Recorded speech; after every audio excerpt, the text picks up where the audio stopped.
Sasahol pa sa hayop ang brutal na pagpatay sa isang golden retriever sa Camarines Sur. Pinalo ito sa ulo at saka isinako at mukhang balak pa raw lutuin. Ang ilang residente, inaming may bentahan ng karne ng aso sa nasabing lugar. Nato report. Grabe man gamoy. Napahagulgol ang babaeng fur parent na yan nang makita ang sinapit ng kanyang golden retriever na si Kilua. Nakasako ang aso, duguan ng ulo at wala ng buhay. Anong nangyari? At ang asong busog sa alaga ay pinaslang ng ganun-ganun na lang sa Bato, Camarines Sur. Nasa pool sa CCTV nitong Sabado ang paghabol kay Kilua ng isang lalaki sa gitna ng kalsada. Makikita pang hinampas ang aso sa kamuling hinabol. Habang nangyayari yan, natutulog naman ang fur parent ni Kilua na si Vina Rachel.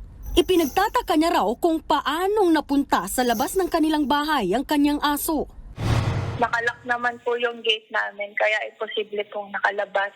So, nagtanong-tanong po kami hanggang sa may pumunta pong kapitbahay na aso daw po namin yon. Tapos nagtanong-tanong po kami sa mga tao doon. Pumunta po kami kung asaan si Kilua kasi dinala po kami doon sa kung asan siya. Doon po, naabutan po namin yung aso ko na nakasako na po. Agad nilang pinuntahan ang lugar kung saan dinala si Kilua.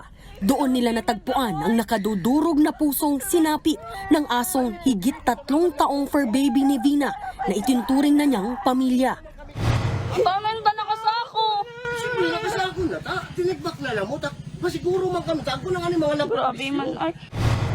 Depensa ng lalaking pumatay sa aso, meron daw ginawa sa ibang tao si Kilua. Pero hindi niya dinitalye kung ano ang sinasabi niyang ginawa ng aso. Isa'y po nagpigbak. Kami po. Isa'y. Siyempre, ako. Saka darwang. Nagpatabang po ako. May nakarating ding impormasyon kay Vina na katayan ng aso ang naturang lugar. Bagay na kinumpirma ng ilang residente roon.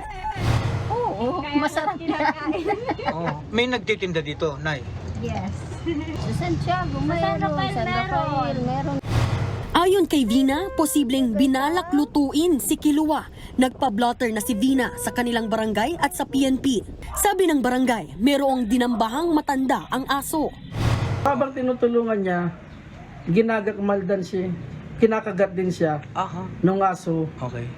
Kaya yung ginawa niya, kumuha siya ng pamalo para paluin yung aso.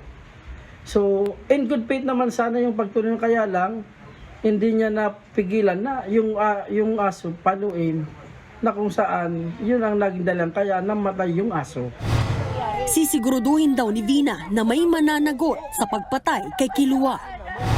Para po doon sa gumawa niyo to sa baby ko, siguraduhin ko na yung hustisya na para sa baby ko is makakamit ko. And hindi ako titigil hanggat hindi ko nakukuha yung hustisya na yun. Hindi na tao ang kayang gumawa ng ginawa niya. Maging sa social media, nag-trending ang hashtag Justice for Kilua. Alinsunod sa Animal Welfare Act, mahigpit na ipinagbabawal ng batas ang pag-torture, pagmamaltrato at pagpatay sa anumang hayop. Ang sino mang lalabag dito ay may kaparusahang aabot sa 6 hanggang 2 taong pagkakakulong at multang hanggang 5,000 piso. Nagbabalita mula sa Frontline, Marian Enriquez, News 5. Mga kapatid, Ed Lingaw po, maging maalam at may pakialam sa mga napapanahong balita sa ating bansa. Para sa mas malalimang pagtalakay at paghimay sa mga issue at headlines, tumutok lamang at pag-subscribe sa social media pages ng News 5.